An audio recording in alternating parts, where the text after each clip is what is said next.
आज अपने पति प्रकाश की बातें सुनकर नेहा का दिल रो पड़ा। क्या ऐसी ही जिंदगी की उम्मीद की थी उसने?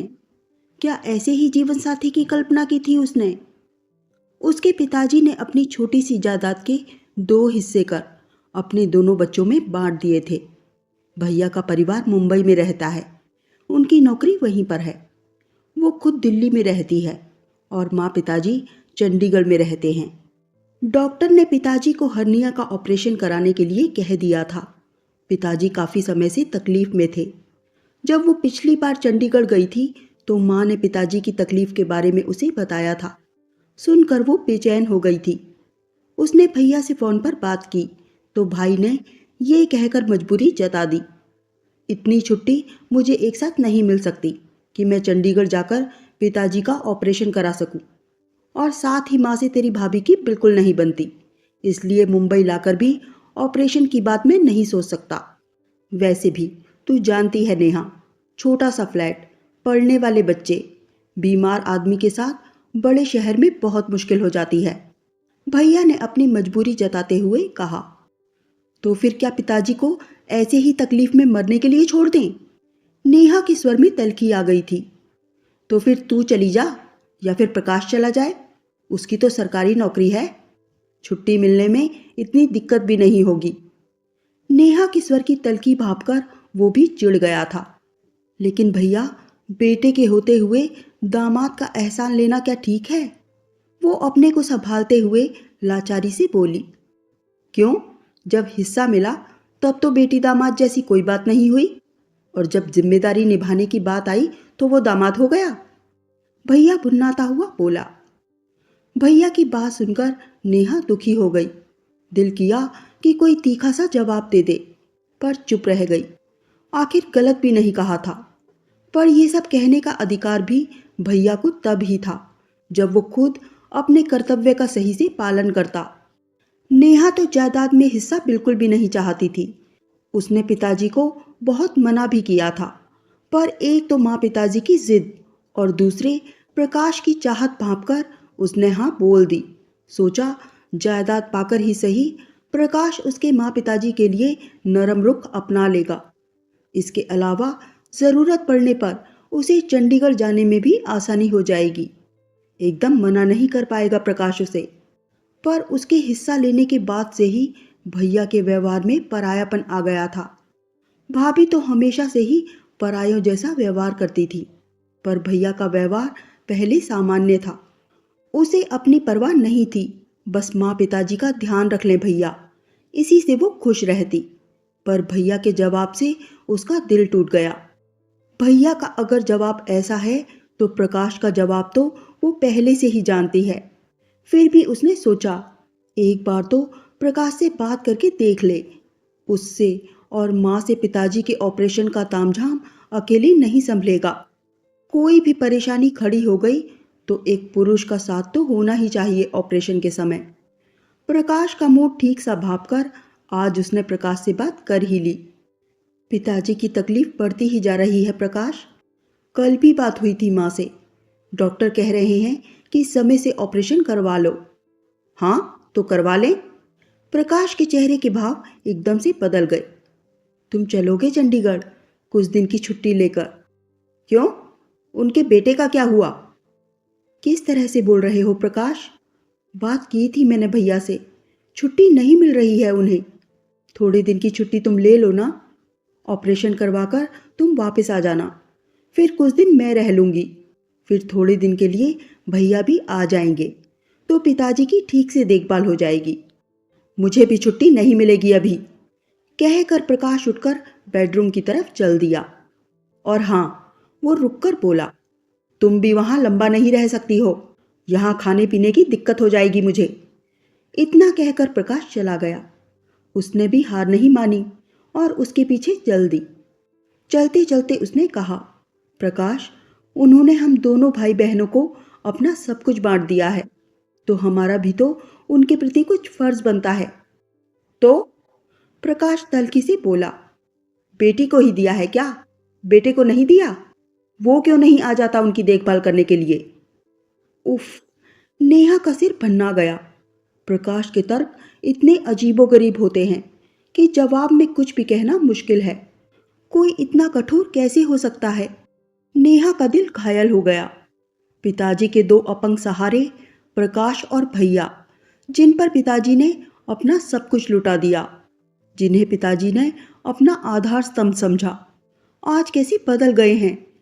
इसके बाद उसने प्रकाश से कोई बात नहीं की। चुपचाप अपना रिजर्वेशन कराया और जाने की तैयारी करने लगी। प्रकाश के तने हुए चेहरे की परवाह किए बिना वो चंडीगढ़ चली गई। नेहा की बेटी इंजीनियर थी और बेंगलुरु हॉस्टल में रहकर जॉब कर रही थी। 2 दिन बाद वो कुछ दिनों की छुट्टी में घर आने वाली थी। नेहा ने उसे सारे हालात के बारे में बताया और चंडीगढ़ चली गई। माँ ने नेहा को देखा तो उन्हें थोड़ा सुकून मिला। नेहा को देखकर माँ ने कहा, दामाद जी नहीं आए? तुम्हारा बेटा आया जो दामाद आता। वो चिढ़कर बोली, बेटी काफी नहीं है तुम्हारे लिए? माँ चुप हो गई। एक वाक्य से ही उन्हें सब कुछ समझ में आ गया था। पिताजी ने कुछ भी नहीं पूछा। दुनिया देखी थी उन्होंने। फिर कुछ पूछना और उस पर अफसोस करने का मतलब था पत्नी के दुख को और बढ़ाना। सब कुछ समझकर भी ऐसा दिखाया जैसे कुछ हुआ ही ना हो। पिताजी का जिस डॉक्टर से इलाज चल रहा था, नेहा उनसे जाकर मिली। ऑपरेशन का दिन तय हो गया।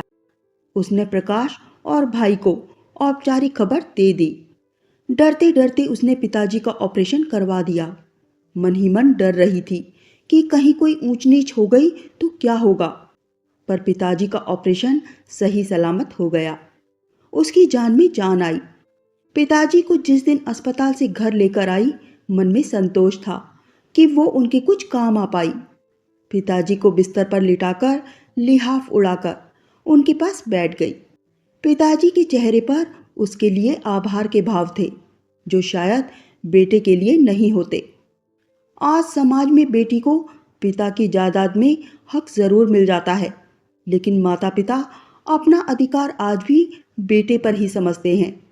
पिताजी ने आंखें बंद कर ली। वो चुपचाप पिताजी के चेहरे को निहारने लगी। दबंग पिताजी को उम्र ने कितना बेबस और लाचार बना दिया था।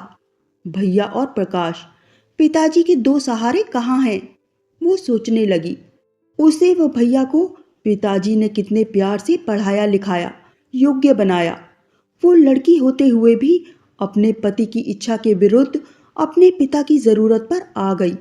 लेकिन भैया, वो पुरुष होते हुए भी अपनी पत्नी की इच्छा के विरुद्ध अपने पिता के काम नहीं आ पाए।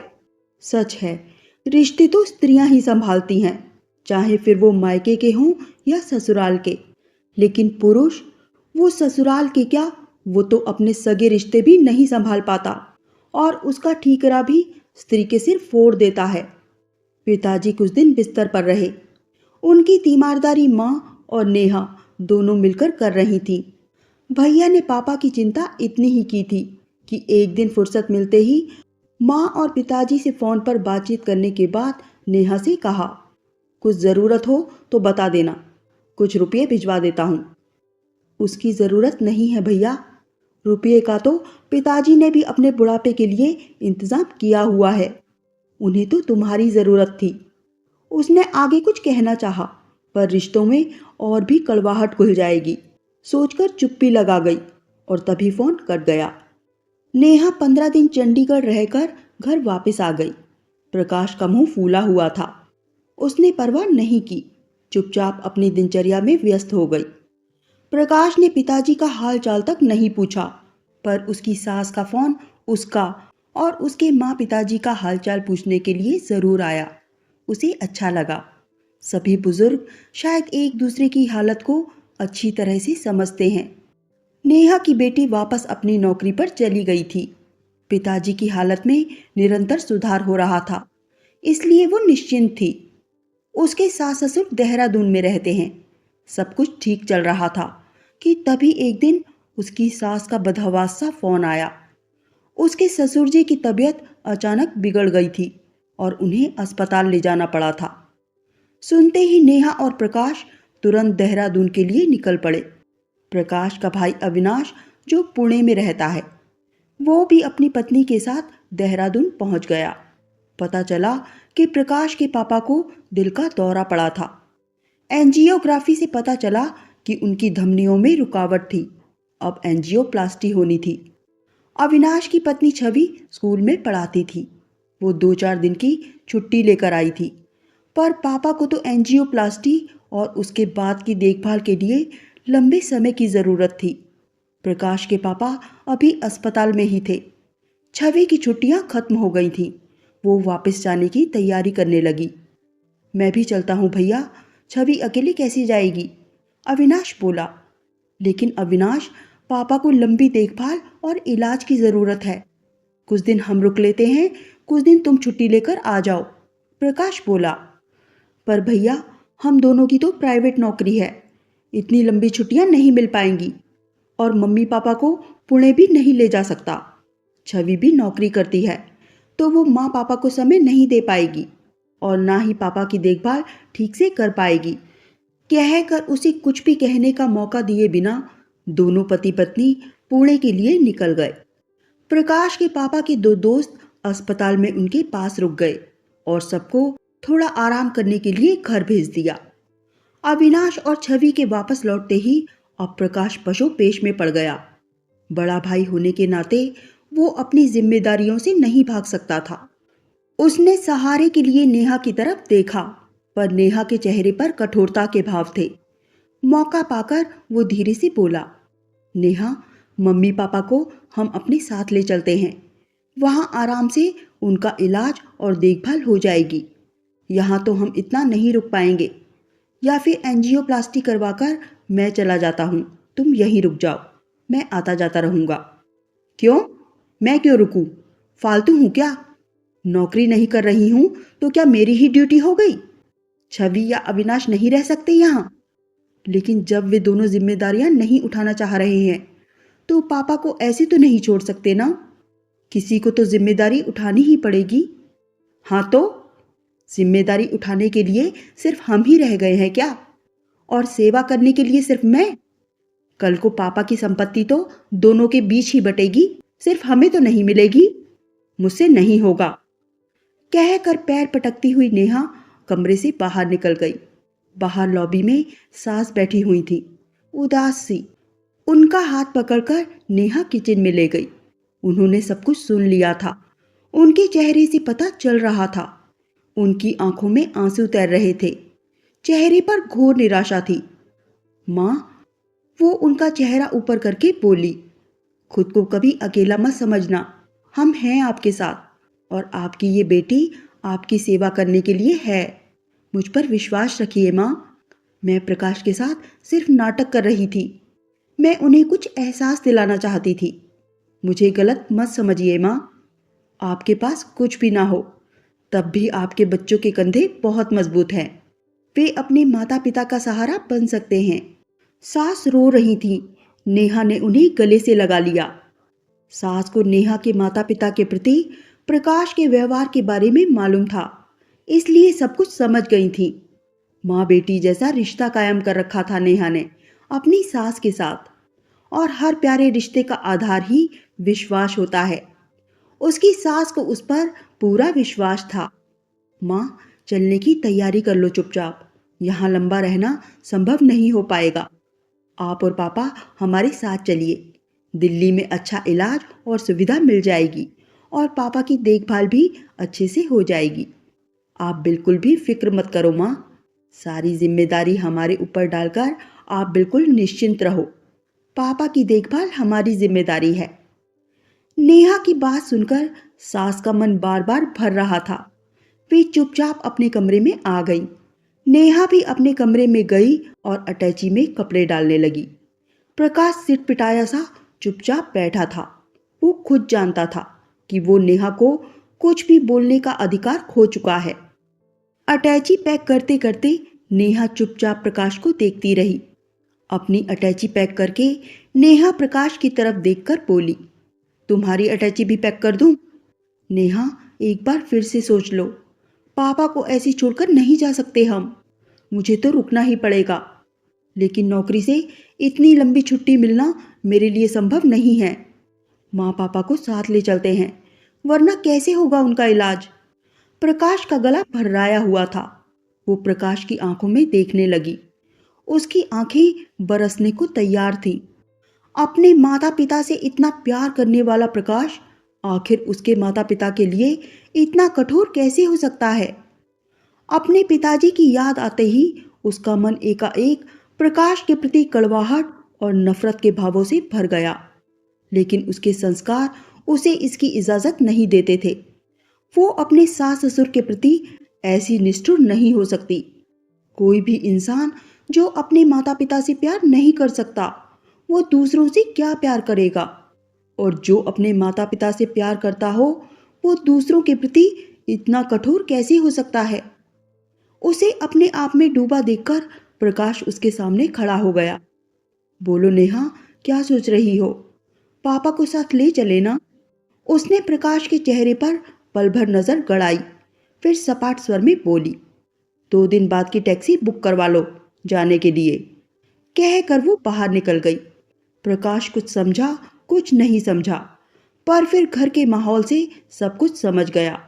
पर नेहा उसे कुछ भी कहने का मौका दिए बगैर अपने कामों में लगी हुई थी। तीसरे दिन वे मम्मी पापा को लेकर दिल्ली आ गए। पापा की एंजियोप्लास्टी हुई। कुछ दिन अस्पताल में रहने के बाद पापा घर आ गए। उनकी देखभाल नेहा बहुत प्यार से कर रही थी। प्रकाश की आंखों में नेहा के प्रति आभार झलक रहा था, पर नेहा चेहरे पर कठोरता लिए बिल्कुल चुप थी। उसके दिल का घाव भरा नहीं था। वो सोच रही थी कि प्रकाश को तो उसके पिताजी की सेवा करने की भी जरूरत नहीं थी। उसने तो सिर्फ ऑपरेशन के वक्त साथ रहकर उनको सहारा भर देना था, जो वो नहीं दे पाया था। उसके भाई के लिए भला बुरा कहने का भी प्रकाश को कोई हक नहीं था, जबकि उसने भी अपना हिस्सा लेकर भी अपना फर्ज नहीं निभाया था। ये सब सोचकर भी नेहा के दिल के घाव पर मरहम नहीं लग पा रहा था। पापा की सेवा वो पूरे मनोयोग से कर रही थी, जिससे उनकी तबीयत में बहुत तेजी से सुधार हो रहा था। उसके सास ससुर उसके पास लगभग 3 महीने रहे। उसके बाद सास जाने की पेशकश करने लगी, पर उसने जाने नहीं दिया। कुछ दिनों बाद उन्होंने जाने का मन बना लिया, तो प्रकाश और नेहा उन्हें देहरादून छोड़ने गए। कुछ दिन उनके पास रुककर बंद पड़े घर की साफ सफाई कर उसको ठीक ठाक कर वो वापस आ गए। सब कुछ ठीक हो गया था, पर उसके और प्रकाश के बीच का शीत युद्ध अभी भी चल रहा था। उनके बीच की वो अदृश्य चुप्पी अभी खत्म नहीं हुई थी। प्रकाश अपराध बोध महसूस कर रहा था और सोच रहा था कि कैसे बताए नेहा को कि उसे अपनी गलती का एहसास है। उससे बहुत बड़ी गलती हो गई थी। अब वो समझ पा रहा था कि इस तरह बच्चे माता पिता की जिम्मेदारी एक दूसरे पर डालेंगे तो उनकी देखभाल कौन करेगा? कल यही अवस्था उनकी भी होगी, और तब उनके बेटा बेटी भी उनके साथ यही करे तो उन्हें कैसा लगेगा? एकाएक नेहा के मन की कड़वाहट को दूर करने का उसे एक उपाय सूझा। वो नेहा को टूर पर जाने की बात कहकर चंडीगढ़ चला गया। प्रकाश को गए हुए 2 दिन हो गए थे। शाम को नेहा रात के खाने की तैयारी कर रही थी, तभी दरवाजे की घंटी बजी। उसने जाकर दरवाजा खोला। सामने माँ पिताजी खड़े थे। माँ पिताजी, आप यहाँ कैसे? वो हैरान सी उन्हें देखने लगी। हाँ बेटा, दामाद जी आ गए और हमें अपने साथ चलने की जिद करने लगे। कहने लगे, अगर मुझे बेटा मानते हो तो चलकर कुछ महीने हमारे साथ रहो। दामाद जी ने इतना आग्रह किया कि आनन फानन में हमें यहाँ आने की तैयारी करनी पड़ी। तभी नेहा की नज़र टैक्सी से सामान उतारते प्रकाश पर पड़ी। वो अपने माँ पिताजी के गले लग गई। उसकी आंखें बरसने लगी। पिताजी के गले मिलते हुए उसने प्रकाश की तरफ देखा। प्रकाश मुस्कुराते हुए अपने कानों को छूकर जैसे उससे माफ़ी मांग रहा था। उसने डबडबाई आंखों से प्रकाश की तरफ देखा। उसकी आंखों में ढेर सारा आभार और धन्यवाद झलक रहा था प्रकाश के लिए। प्रकाश सोच रहा था कि उसके सास ससुर यहाँ आकर कितने खुश हैं, और उसके खुद के माता पिता भी कितने खुश होकर गए हैं यहाँ से। जब अपनी पूरी जवानी माता पिता ने अपने बच्चों के नाम कर दी, तो इस उम्र में सहारे की तलाश भी तो वे अपने बच्चों में ही करेंगे ना। फिर चाहे वो बेटा हो या बेटी, दोनों को ही अपने माता पिता को सहारा देना ही चाहिए। दोस्तों, अगर आपको ये कहानी थोड़ी सी भी अच्छी लगी हो तो लाइक करना मत भूलिए। मिलते हैं एक नई कहानी के साथ। बहुत बहुत धन्यवाद।